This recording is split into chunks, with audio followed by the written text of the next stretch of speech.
Iran ও মার্কিন যুক্তরাষ্ট্রের মধ্যে চলমান যুদ্ধ ১ মাস পেরিয়ে গেছে। যুক্তরাষ্ট্র এখন সেই কৌশলগত দুঃস্বপ্নের মুখোমুখি যা তারা এড়াতেই চেয়েছিল। ট্রাম্প প্রশাসন এবং ইসরায়েল যে অভিযানকে সংক্ষিপ্ত ও রাজনৈতিকভাবে নিয়ন্ত্রণ করা যাবে বলে মনে করেছিল, তা এখন দীর্ঘস্থায়ী, ব্যয়বহুল এবং বিশ্ব অর্থনীতির ১২টা বাজানোর এক সংকটে পরিণত হয়েছে।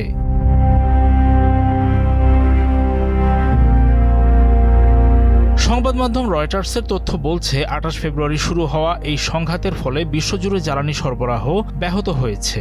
মার্কিন যুক্তরাষ্ট্রে পেট্রোলের দাম গ্যালন প্রতি $৪ ছাড়িয়ে গেছে, যা সরাসরি ডোনাল্ড ট্রাম্পের জনপ্রিয়তায় আঘাত হেনেছে।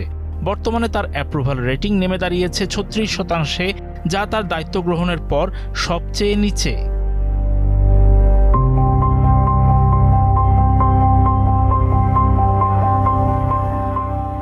ট্রাম্পের জন্য সবচেয়ে বড় বেইজ্জতি হলো তিনি অন্তহীন যুদ্ধ বন্ধ করার প্রতিশ্রুতি দিয়ে ক্ষমতায় এসেছিলেন, কিন্তু এখন তিনি এমন এক যুদ্ধে জড়িয়ে পড়েছেন যা থেকে বেরিয়ে আসার কোনো পরিষ্কার পথ নেই। যুদ্ধের খরচ এবং মুদ্রাস্ফীতি মার্কিন নাগরিকদের মধ্যে তীব্র অসন্তোষ তৈরি করছে।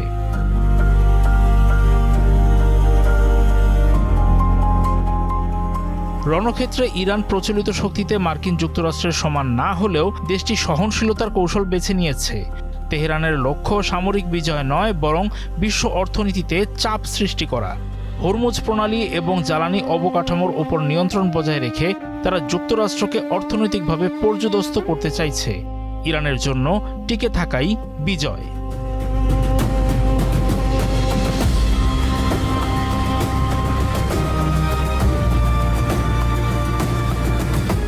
যুদ্ধের মাঝপথেই সেনাপ্রধান জেনারেল র্যান্ডি জর্জ সহ বেশ কয়েকজন শীর্ষ কর্মকর্তাকে সরিয়ে দিয়েছেন মার্কিন প্রতিরক্ষামন্ত্রী পিট হেগসেথ। যুদ্ধের সময় এ ধরনের গণছাঁটাই মার্কিন প্রতিরক্ষা দপ্তরের অভ্যন্তরীণ সংহতি ও নেতৃত্ব নিয়ে প্রশ্ন তুলছে। এছাড়া ফ্রান্স সহ ন্যাটো মিত্ররা এই যুদ্ধে অংশ নিতে অস্বীকৃতি জানানোয় আন্তর্জাতিকভাবে যুক্তরাষ্ট্র অনেকটাই একা হয়ে পড়েছে।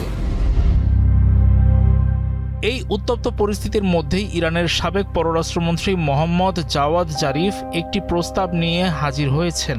তিনি ইরানকে বিজয় ঘোষণা করে আলোচনার টেবিলে ফেরার পরামর্শ দিয়েছেন। তার প্রস্তাবিত ফর্মুলার মধ্যে রয়েছে আন্তর্জাতিক পর্যবেক্ষণে পারমাণবিক সীমাবদ্ধতা, হরমুজ প্রণালী আবার খুলে দেওয়া, ইরানের ওপর থেকে অর্থনৈতিক নিষেধাজ্ঞা প্রত্যাহার এবং তুরস্ক সহ আঞ্চলিক দেশগুলোকে নিয়ে একটি নিরাপত্তা কাঠামো গঠন।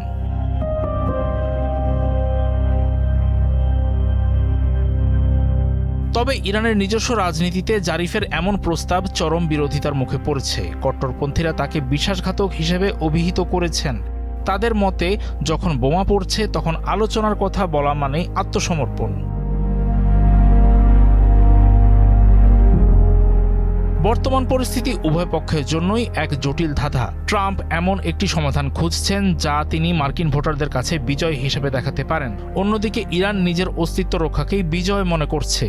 যতক্ষণ পর্যন্ত যুক্তরাষ্ট্র সামরিক হুমকির পথ না ছাড়বে এবং আলোচনার মধ্যে ইরান কোনো বাস্তব সুবিধা না দেখবে, ততক্ষণ এই সংঘাত থামার লক্ষণ নেই। এই যুদ্ধ কেবল মধ্যপ্রাচ্য নয়, বরং বিশ্ব রাজনীতি ও অর্থনীতির মেরুদণ্ডকে দীর্ঘমেয়াদী ঝুঁকির মুখে ঠেলে দিচ্ছে।